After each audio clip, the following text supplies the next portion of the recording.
Это «Дневники игр. Дети Азии». Я Айсена Бурнашова, Максим Кардозу, и мы приветствуем вас! Привет, привет! Айсена, чем мы сегодня будем удивлять и чем радовать в нашем выпуске? Максим, сегодня порадуем итогами соревнований по дзюдо, баскетболу, вольной борьбе, а также узнаем, как дела у спортсменов на ринге и на паркете. Уже не терпится узнать все подробности нового соревновательного дня.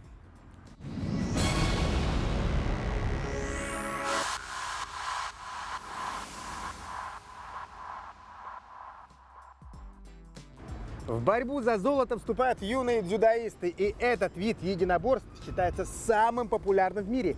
Им занимаются только, подумайте, больше 28 миллионов человек. Вау! А 200 тысяч из них наши россияне. И не секрет, Максим, что дзюдо – это любимый вид спорта нашего президента. Владимир Путин имеет 8-й дан по дзюдо.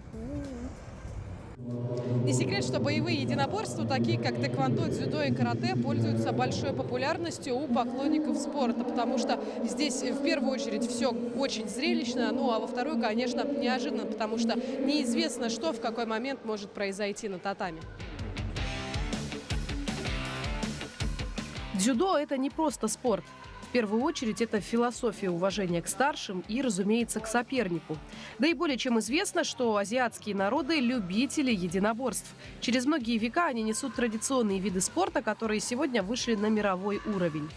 Сегодня на татами сошли спортсмены в категориях девушки свыше 70 и юноши свыше 90 килограммов.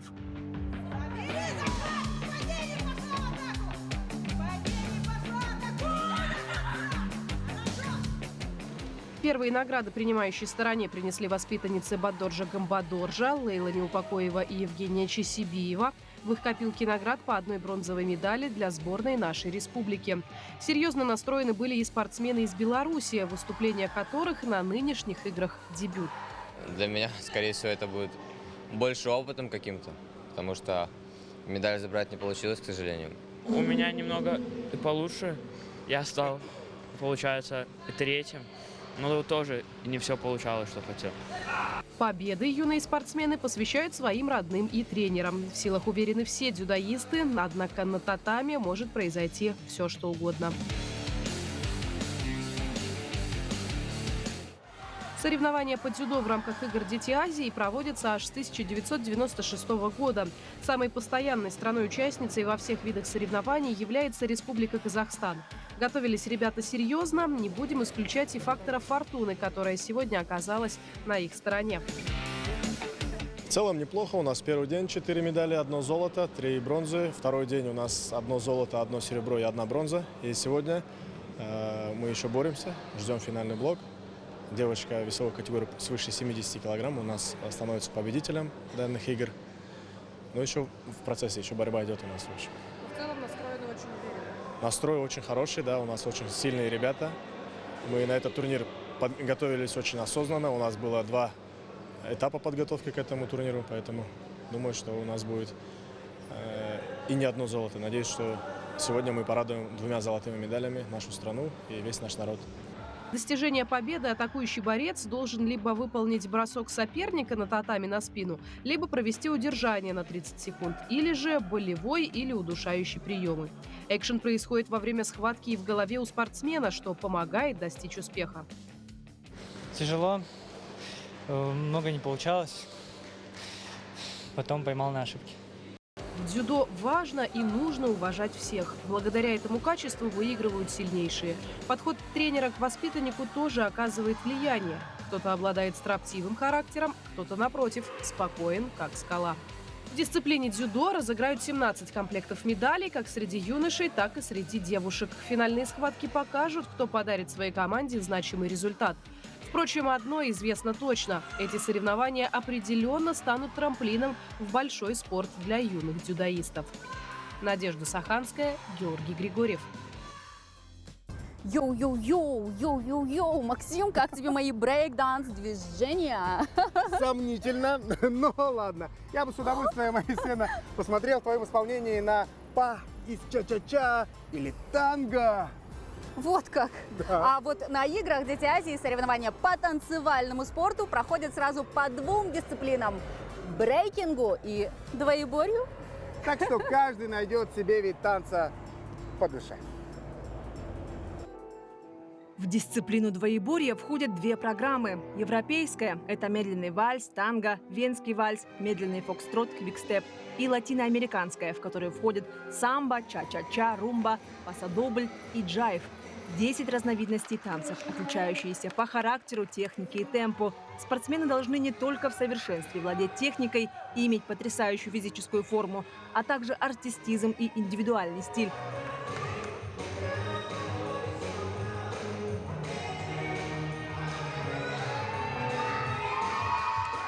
Судьи оценивают очень много подпунктов, очень много критерий, поэтому хорошая пара – это та пара, которая умеет видеть площадку, которая хорошо взаимодействует в паре, которая держит контакт со зрителем, с друг другом и также показывает высокую технику и механику. Валерия Подрядова и Лев Огорельцев – представители Уральского федерального округа. Своей сильной стороной считает эмоциональность. Перед финальным выступлением пара продемонстрировала нам свой ритуал, который заряжает их на победу.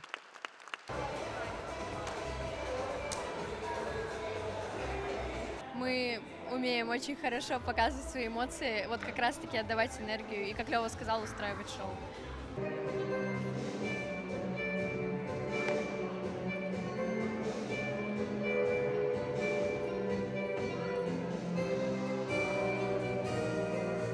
Профессионализм и хороший настрой дали свои плоды. Команда Уральского федерального округа стала чемпионами в танцевальном спорте 8-х игр «Дети Азии». Чемпионы поделились своими планами на будущее. Есть мечта, наверное, выйти на мировой уровень, стать чемпионами мира, конечно же. Наверное, открыть клуб. Я помню, раньше... Это уже, когда будем совершеннолетними. Да, взрослыми. Серебряными призерами игр стала команда Москвы. В своих выступлениях пара выделялась яркой харизмой. Выделению скорости, акцентов, эмоциями, привлечение публикой.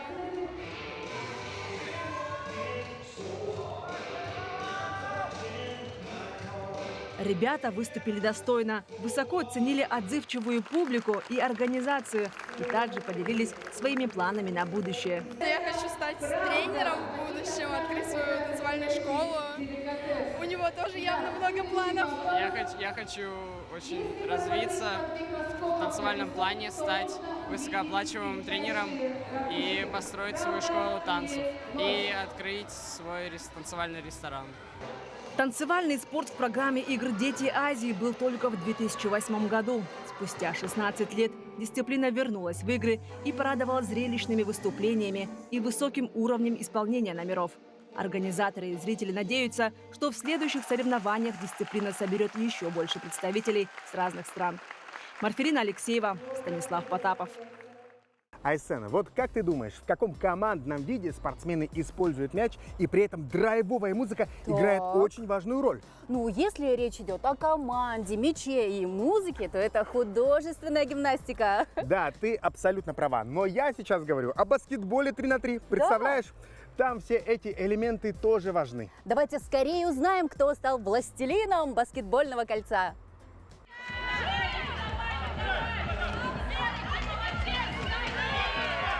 В финальный день соревнований по баскетболу в борьбу за медали вступили 8 лучших команд. Среди юношей в финал вышли команды Беларуси и Узбекистана.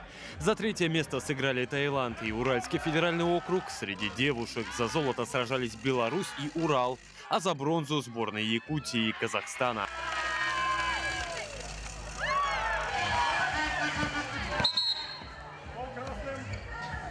Представительницы казахской сборной с первых минут начали показывать свое преимущество. Активные защитные действия, яркие передачи и результативные атаки. И сборная хозяйки игр остается позади по очкам. Тренер сборной отмечает, противник жесткий, игра жаркая. Очень жарко, я бы сказала, очень напряженно. Тем более играть против хозяев всегда было тяжело играть, очень.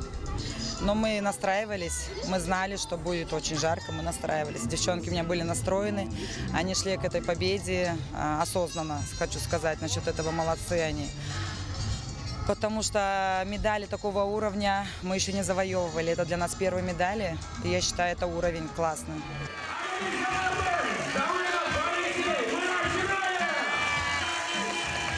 Дудки, вувузелы, палки-стучалки и флаги все 10 минут матча трибуны не умолкали. Такая поддержка, безусловно, много значит для спортсменов. Второй номер казахской сборной отмечает, что в самые напряженные моменты матча энергия болельщиков придавала необходимый заряд. Последние секунды трешкой забиваешь. Не знаю, такой хорошие эмоции, тебе все скидывают, и такая одна, и трешка забиваешь. Соперники очень тоже играющие, которые хотели оторвать у нас борьбу, но мы оказались сильнее. И вот. Мы сыграли командный в этот раз. Как признаются сами спортсмены, баскетбол учит не сколько выносливости и целеустремленности, сколько работе в команде. Ну а слова баскетболистов очень удачно дополняет слоган самих игр. Один континент, одна команда. Петр Васильев, Ренат Нахиев. На этих играх одними из самых посещаемых турниров стали схватки по вольной борьбе. И неудивительно, в Якутии этот вид спорта обожают. Особым уважением пользуется имя тренера Дмитрия Коркина. Он воспитал целую плеяду чемпионов мира и Олимпийских игр. А еще разработал уникальную систему тренировок и несколько тренажеров для вольников. Я уверен, этим наследием пользуются участники игр «Дети Азии». Конкуренция на коврах действительно серьезная. Схватку открыли спортсмены из сборной Якутии и сборной Дальневосточного федерального округа. Владислав Спиридонов совсем недавно стал заниматься вольной борьбой. Пройдя сложный отборочный этап, он с большой гордостью выступил на играх «Дети Азии». Какими бы сильными ни были соперники, сдаваться без достойной борьбы никто не собирается. Главный совет от тренеров – тот, кто не тренируется, не становится чемпионом. Мой просто физически немножко сильнее. И, скажем так, он просто удачно первым начал атаку, сделал бросок и, в принципе, удачно и положил на лопатки. Вот. Ну, а так они ровесники, ребята, молодые. У них еще все впереди. Однако немаловажным является эмоциональная сторона. Вдохновлять и вселять веру в себя – вот основная цель родителей юных спортсменов. В то время, как сказали, вы будете участвовать в «Дети Азии», у меня уже волнение. Одно то, что он участвует, у меня уже гордость. Главное участие для нас, потому что мы только начали, только начинаем. Надеемся еще больших успехов. Под поддержку болельщиков на ковер вышел борец из Монголии. Он стал настоящим триумфатором. Броски, захваты, перевороты – все это про вольную борьбу. Олимпийский вид спорта с довольно строгим требованием к приемам. Задача борца – положить соперника на лопатки. Также в вольной борьбе чисто считается победа на туше, когда противник в течение нескольких секунд касается ковра лопатками. Именно это выполнил борец из Монголии. Захваты, переводы, секреты в технике борьбы от их тренеров несомненно помогли борцу в чистую одолеть своего соперника. Схватка прошла отлично. Соперник достаточно подготовленный, но я оказался быстрее, сильнее и смелее. Благодарю своего тренера за отличную подготовку и за проведение игр «Дети Азии». «Дети Азии» считаются одним из главных стартов для многих борцов. И именно с этих игр начинается путь в большой спорт. Андрей Винокуров, так же как и эти юные борцы, принимал участие на 6-х играх «Дети Азии». Теперь он является чемпионом и мастером спорта России. Дети молодцы, хорошо тренировались. Пришли многие. Там еще новые спортсмены, новые чемпионы будут. И желаю, новых побед детям. Завершились 4 дня яркой и зрелищной борьбы. Ковер триумфа зажег новые имена. Несмотря на юный возраст и ограниченные возможности, страсти на ковре кипели совсем не детские. Каждый старался выложиться на максимум и одержать победу над соперником.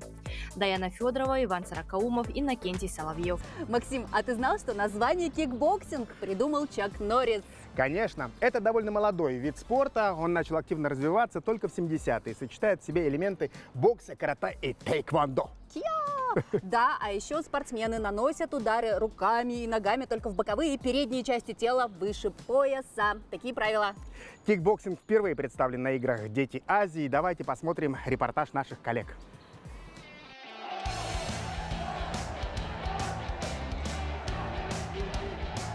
Соревнования по кикбоксингу впервые включены в программу спортивных игр «Дети Азии».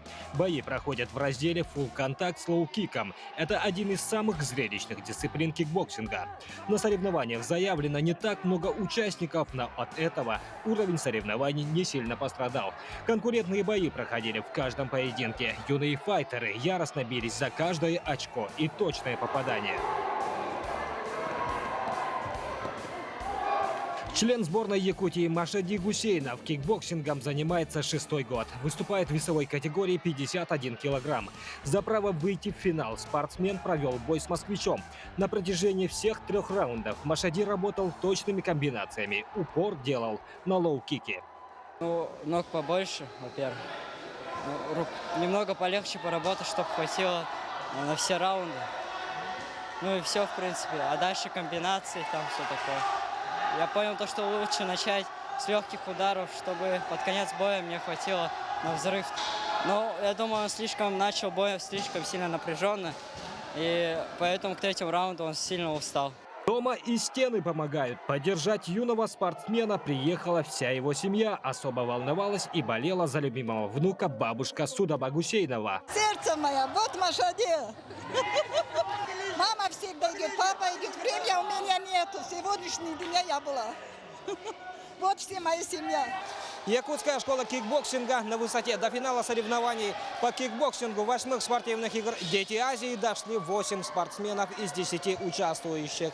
На всех весовых категориях заявлены якутские спортсмены. Жесткая борьба за медали. В финале файтеры выложились на полную, ведь на кону стояли заветные медали 8-х спортивных игр.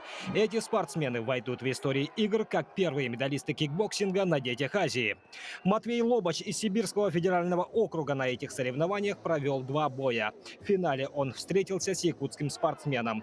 Если у его соперника к 3-му раунду покинули силы, то у Матвея с каждым раундом силы и скорости как будто прибавлялись. Этот финальный бой сибирский спортсмен выиграл вне всяких сомнений. Всегда арсенал, много бегаем, много тренировки по 4 часа в день, с 5 до 9 до 8. Так бывает, так что дыхалки хватает на все. Якутские бойцы очень хорошие, заряженные, ребята с характером, сразу видно. На сборах с ними стоял перед первенством России. Прям все такие плотненько работают, все красавчики, вот. На дебютных соревнованиях по кикбоксингу 8-х спортивных игр «Дети Азии» отличились хозяева игр. У сборной Республики Саха 4 золотых, 4 серебряных и 2 бронзовых медали. Якутская школа кикбоксинга уверенно доказала свое превосходство в этом виде спорта. Роман Савинов, Степан Атастыров. Хоп. Айсена, что ты делаешь? Изображаешь амазонку? Максим, не мешай мне. Я сосредотачиваюсь. Мне необходимо попасть в мишень на расстоянии 60 метров. Ух ты, все, не отвлекаю. А вы пока можете посмотреть соревнования на играх «Дети Азии». Максим, я не попала. Все-таки помешал. Ай. Мамонтенок Мадун натянул свой лук и прицеливается к мишени, чтобы попасть прямо в яблочко. А бурундук Саина, конечно же, его поддерживает. Мы, конечно же, уверены, что Мадун наберет максимальное количество очков. Ну а кто же из участников наберет больше всех баллов, мы покажем в нашем сюжете. Внимание приковано к фаворитам соревнований. Москвичи на предыдущих играх забирали всевозможные награды и медали. В этот раз они представлены только 2 спортсменами.